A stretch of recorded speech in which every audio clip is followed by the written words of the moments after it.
All right, today we're gonna check out Carrollwood, one of the older suburbs within the city of Tampa. Here we go.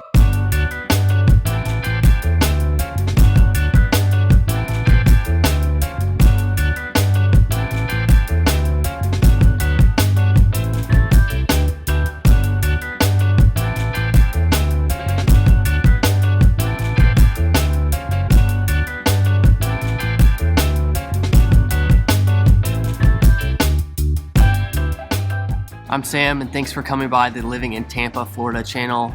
Every single week we release videos about what it's like to live, work, play, and move to the Tampa, Florida area. If that's something you want to follow along with, make sure you subscribe and hit the little bell so you don't miss any of our upcoming videos. I am also a licensed realtor in the state of Florida, so if you have any real estate specific questions, my phone number and email are right there on the screen. Please reach out anytime. Carrollwood. I recently had some clients in town and they decided they really loved the Carrollwood area, so I thought it was time to make a few videos about this specific area of Tampa. Carrollwood is not its own city, even though it feels kind of like its own city, its own suburb. Carrollwood is part of Tampa, and it's kind of 3 zip codes that kind of make up the Carrollwood area as its own like census designated area, but it's not its own city. It's still a Tampa address. It's just very specific zip codes that make up the Carrollwood area. Carrollwood was actually founded in 1959, and then building in the area started right after that. So the 60s, 70s, and 80s were massive building in the Carrollwood area. So most of the homes are from those eras, with a few newer ones mixed in, maybe places that have been torn down or empty lots that existed after all of that building. The population in the Carrollwood area is around 33,000. I mean, that was based on the 2010 census, but the thing is with areas like this, it's not like they can grow a whole lot because there's not a lot more room to build in these areas.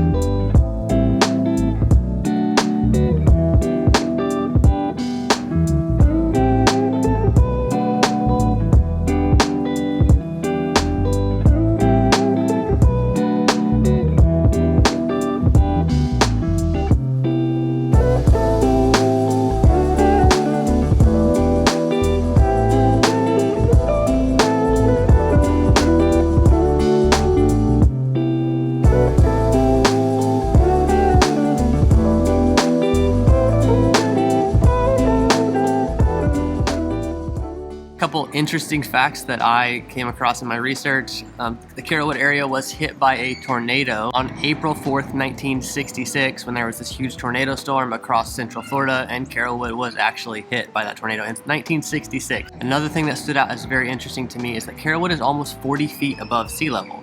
I live way closer to the Gulf, and my house is at 5 feet sea level, and you know, the homes around me are like on stilts. But this area is quite a bit higher than those, so in the midst of those kind of storm surges and things like that, you're not gonna have as big of an issue here. All right, if you look at the map here, you can see that Citrus Park is just to the west of the Carrollwood area, Egypt Lake Leto and Town and Country to the south, Northdale to the north, which Northdale we'll get into a little bit, and then Lake Magdalene and Forest Hills to the east, and those are, Forest Hills is actually just part of Tampa, so Tampa is to the east and southeast kind of. So going back to the map, let's look at some of the major roads that go through this area. Dale Mabry Highway being the main one that runs north and south and kind of connects the north suburbs all the way into downtown Tampa. Bush Boulevard going here. Another road here that I always want to call Bears, but apparently it's pronounced Fierce, like fierce. That kind of stuff drives me crazy. When you go to a new place and they have this weird road or something and everyone thinks you should know how to pronounce it, but you don't because it's a weird pronunciation. But this one is one of those. And then one other road here, Fletcher Avenue, running east and west, connecting the whole area to like the Temple Terrace and USF area. All right, another thing I get asked about a lot is schools, and schools in the Carrollwood area are decent but not great. I actually spent some time researching the Hillsborough Magnet School program. You can see that here. These magnet schools, offer differing kind of programs, and you can apply to attend these schools and get accepted based on their criteria. And there's all different levels of schools in here from elementary up to high school. And one of the schools that's featured in this magnet program is in Carrollwood.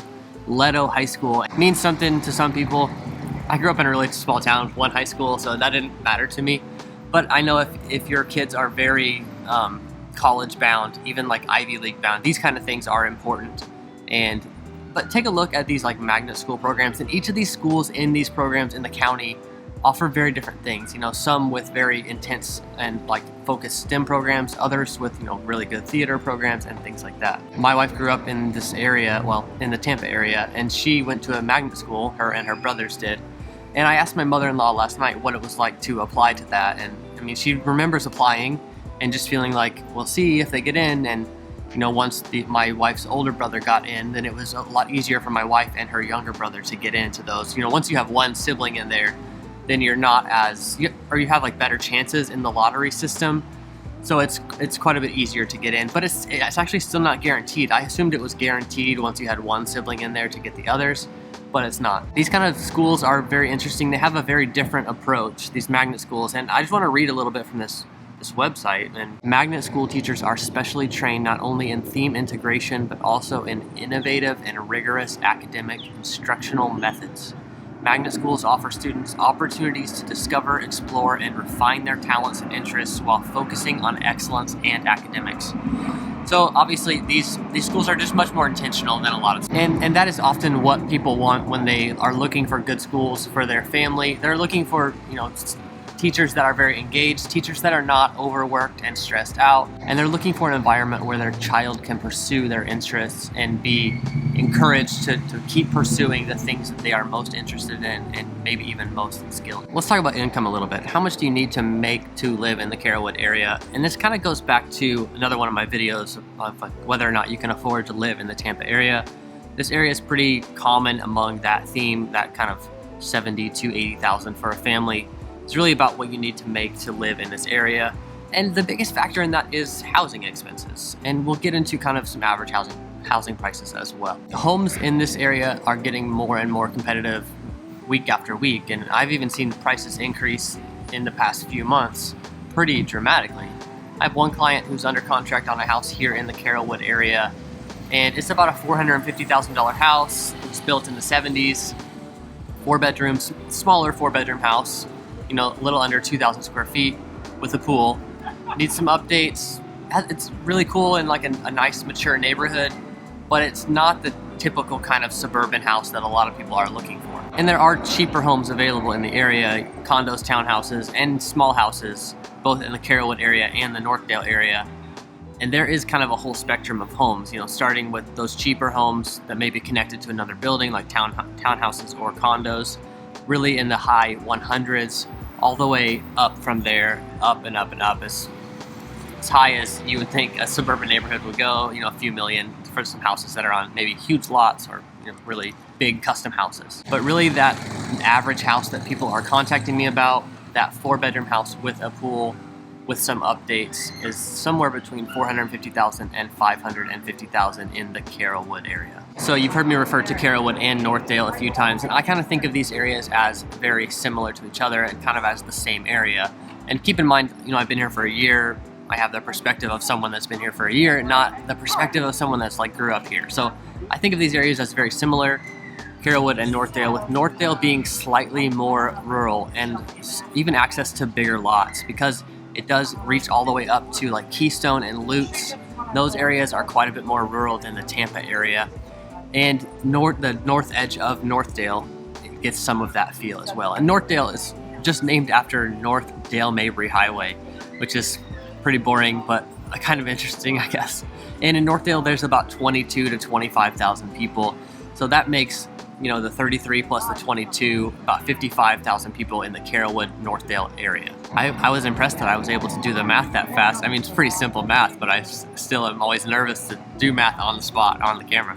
And Northdale is like Carrollwood in a lot of ways, and we'll get into some of those ways in the next videos, some of the like positives and negatives of these areas. But Northdale is, gosh, there's a lot of airplane traffic right here. I guess because they come south, they're heading south to the airport to land, and they get kind of loud. Anyway, Northdale is an unincorporated part of Hillsborough County, which makes it different in some ways, but if you're an outsider, you wouldn't really notice those ways. The main way that that affects things is on your taxes. You know, your taxes are handled by the county instead of by the city of Tampa. Oh, it's also important to keep in mind that since Carrollwood is right in Tampa, it has all of the things that you expect from a city this size. You know, all the kinds of shopping, all the grocery stores, whether it's Publix, Winn-Dixie, Whole Foods, Costco, all the things. And it has all the big chains, but also has a lot of local restaurants, a lot of local shops, tons and tons of strips, especially along Dale Mabry, with just shopping after shopping after shopping. And maybe shopping's not the best word. Stores. You guys get it. Places to get everything from groceries to dining to shoes, to getting your nails done, getting your hair cut, getting liquor, like whatever it is, like there's all kinds of strips, you know, every block, especially on Dale Mabry with all those kind of things. Carrollwood's also kind of become known as a food spot, and that's kind of interesting. It's not the kind of food destination like Ybor City is, or even like downtown Tampa is, but people in the area like good food, and that has encouraged people to start really interesting restaurants like the Sacred Pepper, like some of these other local places that are right here in the middle of Carrollwood. One of my favorite places to meet people for breakfast is called Maple Street Biscuit Company, and there's one right here in Carrollwood. I've been to the one in St. Petersburg a bunch too. It's a local chain that's kind of like biscuits and fried chicken kind of breakfast. I mean, I like to have it for breakfast. Maybe it's too heavy for a lot of people for breakfast, but it's a really interesting place. And there's a lot of other places like that, and there will continue to be more places like that in the Carrollwood area. All right, I hope you found this overview of the Carrollwood and Northdale area valuable. If you did, hit that like button. That's some good feedback for me to know that these videos are hitting how they need to. And coming up, we'll do some more videos about this area specifically to kind of give you a little more views of the area, a little more positives and negatives of the area to help you decide if this spot is right for you. Again, please don't hesitate to reach out with any real estate specific questions. My phone number and email are right there on the screen. And don't forget to subscribe so you don't miss our next videos. Thanks for coming by.